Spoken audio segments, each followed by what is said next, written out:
Hi, everyone, and welcome to another episode of Powerful Conversations with Powerful Women. And I'm delighted to be joined by Tabitha today. This is a rescheduled one, so I'm very, very excited. I've been waiting a long time to speak to Tabitha. So all good things are worth waiting for, I say. So I'm going to let Tabitha introduce herself to everyone. Thank you, Tabitha, for joining us. Oh, well, thank you very much. And now there's a lot of expectations to live up for there. You know, it better be worth the wait. So my name is Tabitha Jayne. I suppose I have two roles that I can share that I'm passionate about. I am the founding director of Earthself community interest company. And Earthself focuses on helping sustainable business leaders accelerate adoption and optimize impact of sustainable business, obviously, through coaching as nature and on behalf of Earth, which most people will have no idea what that means, and it's all right. I'm sure we can get into it. Yeah. And then I'm also the chair, which is highly entertaining, of an organisation called the Net Zero Nation, which is a social enterprise that was set up to help mass mobilise SMEs on their journey to net zero. Wow. So there's a common theme there of sustainability and net zero and looking after Mother Nature. Exactly, yes. Yeah. So is nature something that you've always been interested in? Yeah, and I honestly didn't appreciate or understand where my relationship with Earth came from until I think it was a few years ago when I was caregiving for my granny so that she could stay at home, die with dignity in her own bed. And as I was caring for my granny, I realised that my love of nature and earth came from her. It wasn't something that we talked about, but it was something that she modelled, something that she demonstrated, and it had been with me throughout my entire life and set me on this journey of working with nature and earth. I started out wanting to figure out coaching and how to integrate it together. That's really been the start of the journey that's taken me to where I am just now. And you know, that appreciation, I have more appreciation for the love and care I have for nature and earth the older that I get, and the more that I realise how this is a way of me, I suppose, honouring the legacy of my granny and embodying what she's taught me through how she showed up in the world. Yeah. I think that's really, really interesting how even how you picked up that from her, even though it's not something that you necessarily did with her. It's kind of, I really love that everyone talks about transgenerational thoughts and behaviors and beliefs, but that's something that's really beautiful that she's passed on to you in that way as well.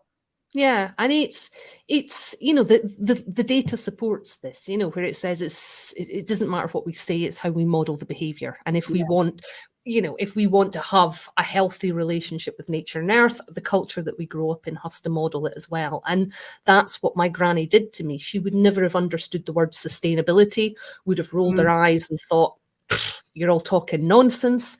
But did she live it? Did she breathe it? Did she naturally do it? Was it just her way of life? Yes. And one of the things that was so powerful, that I was really privileged to listen to my granny do her life review over months as she prepared for death.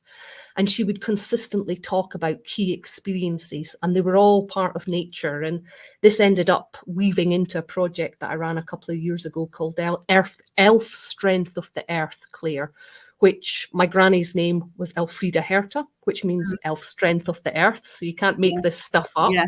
And I'd spontaneously caught her having a conversation with a colleague over in the United States. And we edited that, we turned it into a video, and we used it to facilitate and develop an online earth-connected process to look at how we can deepen our relationship to earth in virtual settings. And the impact of people watching my granny, and I mean, the video was taken a week before she died. I didn't know that at the time, so it was so close. And how she described her relationship and her connection, you know, it's just incredible to me to have witnessed other people's responses to this, as well as see how she's able to to transmit that connection beyond death into other people and inspire them to remember their connection with their grandparents and their own connection with the earth as well.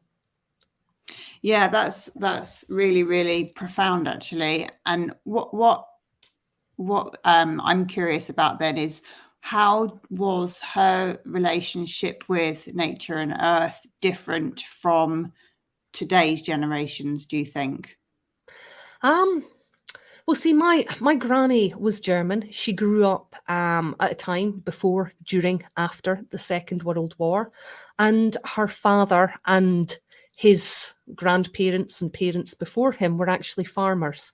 So she came from a generation of farmers who'd owned land, worked the land, worked it, grew their own food, was largely self-sufficient. So this had been ingrained into her. And then obviously, with the challenges of what happened during the Second World War, you had to make do. So I remember the story of my granddad telling everybody how he went out. My granny took flour sacks and she turned them into a suit for him.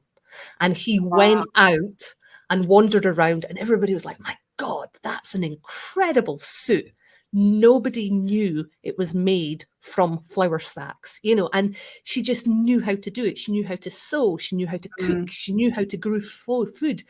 There was just this level of self-sufficiency where I think we've lost a lot of that as, our capacity for convenience has emerged, that understanding that every time we use a resource, it has to come from somewhere, and we have to value and appreciate that resource, knowing that it might not always be there. Yeah, and I think I feel like the instinct has been taken away from us as well. I think things have got very, I guess, sort of post-industrialization, all the mechanical processes and methods that you have to do everything has made everything. You don't have to. The product is just there, but those generations had, it was that knowledge was just inside them because it's just sort of passed down. And I have this sense that they were just so much more in tune with nature and the impact of nature. And we've made it slightly too scientific these days, potentially. God, there's so much there that I could unpack. I'm going to start with the scientific aspect. And I think it's really interesting because the research on nature connectedness and nature connection. So I also have an academic hat that I like to wear at times and do research and prefer an evidence base. It's shown that when we actually look at developing that connection with nature, understanding the scientific knowledge, all the data and the information that we like to categorize doesn't actually create a connection to nature and earth. So you can be fundamentally disconnected from that experience of feeling part of the natural world, feeling part of earth, even as you're talking about it all. And, when you go to net zero, I mean, if you think about it, it's a very dry language, net zero, carbon neutral, carbon emissions. And there's all this language that I call it dead language. It doesn't inspire life, and people find it confusing, and it's all written into legislation and compliance. So you have to spend all this time demystifying it, where fundamentally, if you bring it back and, you don't get caught up in the buzzwords and all the smoke and mirrors around sustainability, it's simply, how do we make sure that we respect and utilize the resources that we have in a way that helps fulfill what is the Earth's purpose of sustaining life on Earth for all life, instead of just a select few. Yeah, exactly. And that reminds me of one of the first conversations I did on here was with Cressy from Elvis and Cressy, and she was talking about the farm that they've bought and how the land, the earth had nothing in it. It was just completely devoid of everything, and how over a process, very organic process that they use with like a specially brewed sort of tea, they were able to bring life back and regenerate that into, really rich soil that they can now plant a vineyard on, because that's the type of soil that it and the orientation of it, etc. And I just think it's nature is so powerful, and we underestimate its power and how much if we let things be how they sort themselves out as well, rather than just constantly trying to interfere. Mm-hmm. Yeah, and I think the methodology, or the not the methodology, the language that we have, this is a fragile planet, we need to save the planet, doesn't really do it justice, because it's like, this is, you know, if we talk about Earth, this is a living ecosystem that it's existed and sustained life for 3.8 billion years. When I put it into business terms, the WWF did a study which estimates that each year Earth provides $125 million in ecosystem services to humanity. It's like no other business can compare with that. Yeah, exactly. And we're thinking, you know, and it's that mindset of, we humans have all the answers. We know what we're doing. Never mind, we're the youngest of the species and we still don't even really understand how to fit into the ecosystem around us, but we can solve the problems. And it's like, no, let's reverse this. There is something here that has far more wisdom than we can ever understand at this precise moment. Let's tap into that, learn from that, for ourselves, for our businesses, and for all life. Yeah, that ego's got in the way, hasn't it, for humanity, really? Yes, it has. Yeah. So how is it? How do the services that you offer help? Because you said it's about small businesses. How does that help them? What does it look like if people were to come to you for your help? Yeah, so there's two sides to Earthself, and I'm going to talk a little bit about Net Zero Nation and then lead into Earthself services, because there is a continuum, as you said, there's a connection. So most SMEs, when they start out, they're starting out because of legislation. They want to grow their business. They don't really understand sustainability. And net zero is becoming the space to play in at this precise moment, representing that opportunity of starting the journey to get your credible carbon accounts. And that's what Net Zero Nation is all about. How do we mass mobilise SMEs? Because in Scotland alone, we account for 42% of the carbon emissions. But most businesses are SMEs, yet we have a narrative that's dominated by governments, that's dominated by big corporates. What's the power and potential if we bring all SMEs together and give them a voice?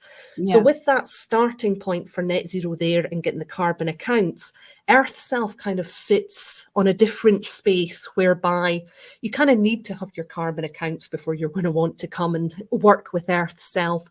There is very much a inner transformational journey that goes on if you're actually wanting to accelerate adoption and optimize impact of sustainable business. And we do only work with those people who are committed towards sustaining life on Earth.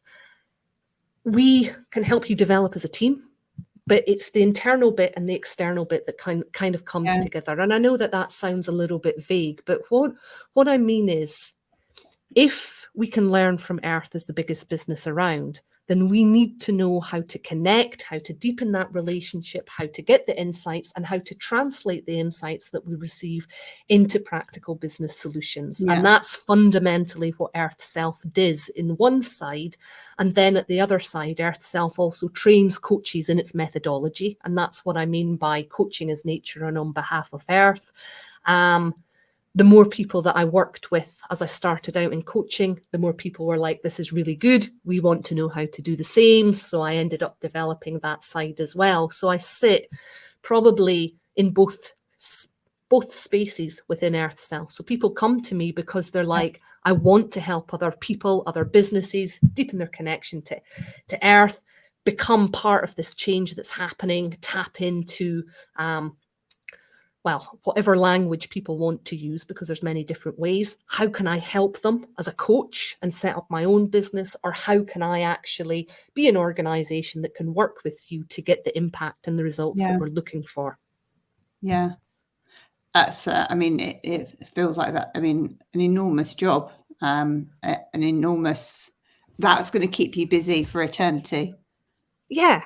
And I think that was the intention, because I liked the science and I realized that I was really good at it. And I got an autism diagnosis last year, which made a lot of sense, where my thinking was, this is ahead of the curve. I can see the way that the business trends are going.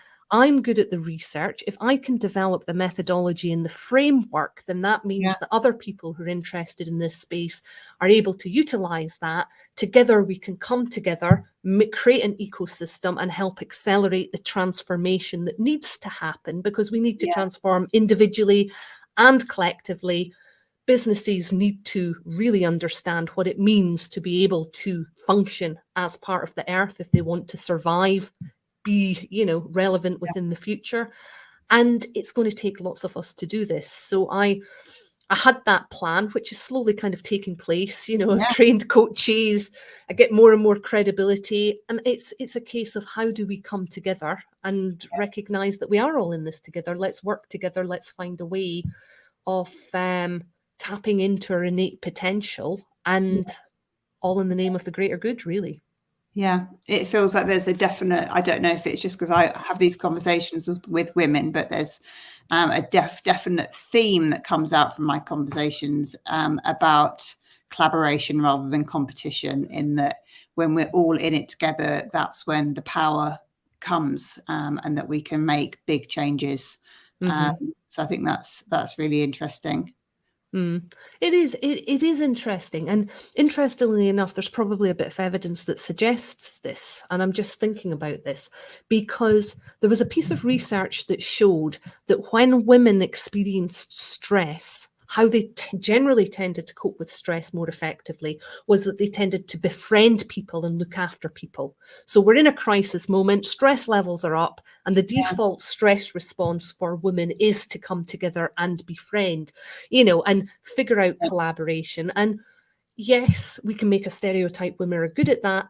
And Net Zero Nation is a male-dominated organisation. I am probably one of 2 women in the organisation at this precise moment, and the men there are all committed to collaboration as well. So it's how do we recognise that while it may be a strength of women, there's also men that want to come along and join in, and together that's what's going to drive the change. Yeah, and when it comes down to it, it's about women stepping into their feminine power, but also in a world that has been traditionally male driven, but also there's so much benefit men get when they step into their feminine power as well.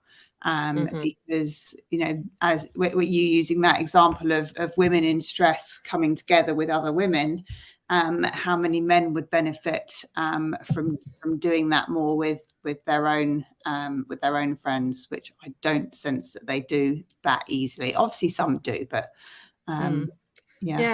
and I think that's part of the cultural conditioning, isn't it? We've got this cultural conditioning, and I love it because one of the coaches that I've trained, his vision is to have men's circles out in the woods inside every organisation. And I'm like, can you imagine? We talk about women's spaces, and as we step into male-dominated spaces, we need to remember we need women-only spaces, we need men-only spaces.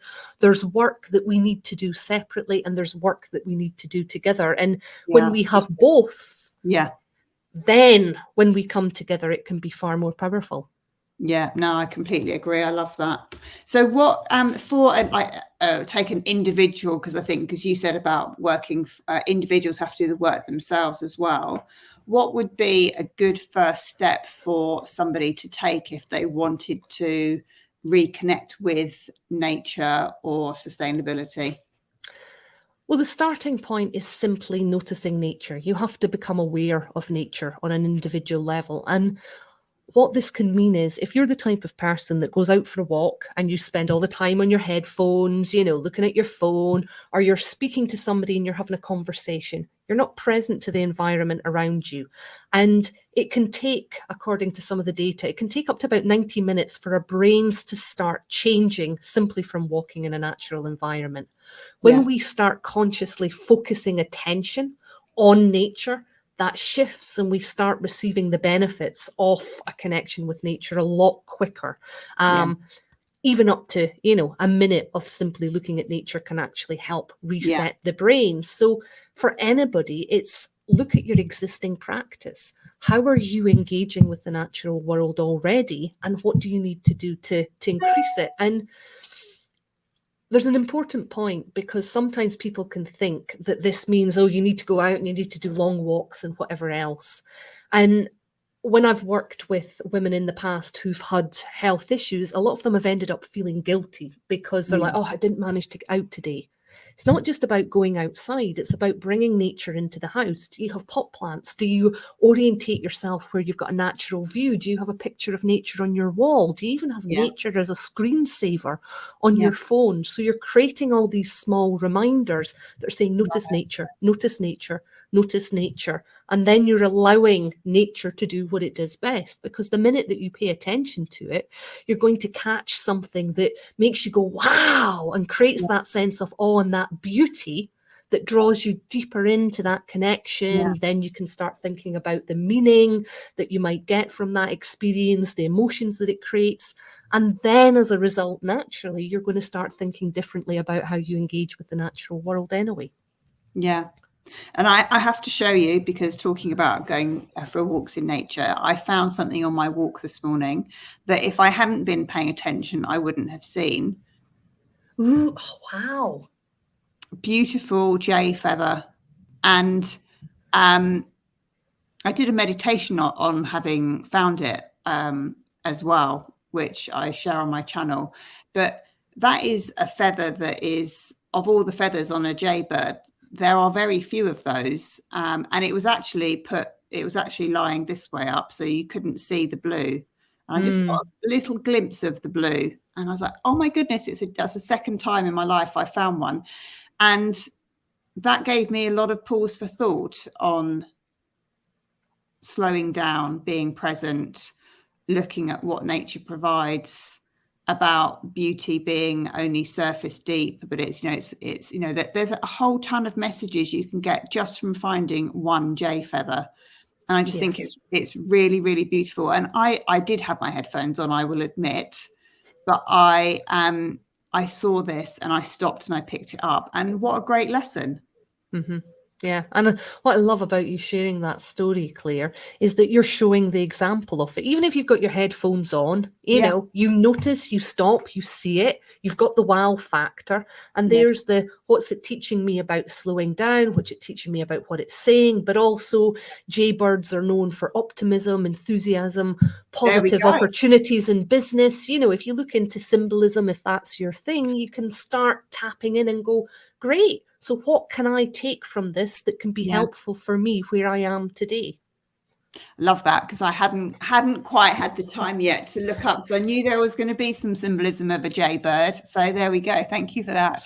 Oh, you're welcome. There's symbolism for anything, and we can make up symbolism. It's not prescriptive, you know, but it's like, what does this symbolize for me in this moment?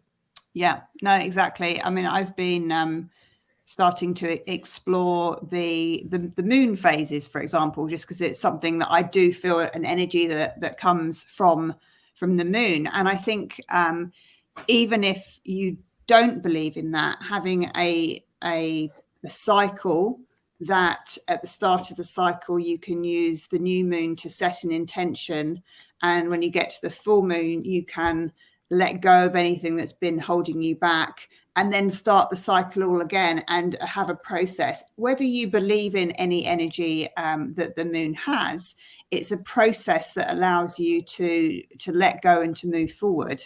And I just think that's a beautiful example of a structure that nature provided us, and that we can make something of if we choose to. Yeah, well, this is it. And you can go from moon phases to seasonal cycles, from day to night. I mean, all of nature exists in cycles, and that's, I think, the most powerful lesson, you know. And we've been talking about the importance of masculine and feminine. Even that's a cycle. You know, how do we as women use the masculine energy to go out and get the results that we want, and then be able to come back into that state of being receptive and more feminine, and vice versa? How do men do the same, so that we're in this dance of natural rhythms and flows throughout the whole time? And what I love, you know, you used the example of the moon, and this is why I love the natural world. It's so easy to see like physical representations of this, you know. I mean, masculine and feminine cycles are vague, and you know, it's hard to understand, as we can see with some of the culture wars that are happening at this precise moment. We can see it out in the natural world, and it makes it easier to go, I understand this now. Yeah, exactly. And even the one of the symbols that I really like is the yin and yang symbol, because you've got that masculine and feminine, and the tiny bit of masculine in the feminine, and vice versa, and having that perfect, beautiful balance. And all of these things have to coexist. You can't have night without day. You can't have light without dark. You can't have hot without cold. All of these things belong together, and it's about finding a way to strike a balance that works, and accepting that's there are times when that balance changes, and feeling it and going with it. Yes. And isn't it incredible that we knew this way once, and we've ended up becoming rigid and inflexible and thinking that we can conquer and control and manage everything. Whereas, you know, there's so much wisdom from thousands of years ago, longer than thousands of years, sharing this, you know. And I mean, I love how you mentioned the yin and the yang, you know, because the whole Tao Te Ching and Taoism, so nature inspired when you go and you read it and hear listen to whatever to it. It's just like, wow, they knew this stuff. How did we lose it? No, exactly. And it probably, I mean, it goes back ever since. I mean, I suspect there's those stories in like caveman drawings and you know, how far back, not my area of expertise, but I am fascinated by it. So I'm conscious that we've been talking for nearly half an hour, and I could probably talk for hours about these sorts of subjects, as you can probably tell. But just to wrap up, is there a motto that you live by that you could share? Ooh, a motto. I would say there's 3 principles that I work with. Okay. One, know the boundaries, because everything in the Earth's ecosystem has an agreement with everything else. The tree does not decide to be the river one day and say, "Hi, I'm going to be a tree." So know the boundaries between what's yours, what's other people. Make sure you take time to reflect with Earth, to allow that process of the Earth wisdom kind of coming in, and then seize the opportunity that's in front of you. Yeah, love it. That's wonderful. Thank you. And if people want to know more about what you do, to get in touch, I'll put your links in the notes. But what's the best way to get in touch with you? The best way to get in touch is to go to www.earthself.org and click on, I think there's a contact bit, and you can get in touch. Fab. That's great. Well, thank you so much for joining me today. I know that anyone listening is going to really enjoy the conversation, because I know I've really enjoyed it. So thank you so much for joining me today. Well, thank you very much for giving me the opportunity to have this conversation with you, Claire. My absolute pleasure. And I'm sure we will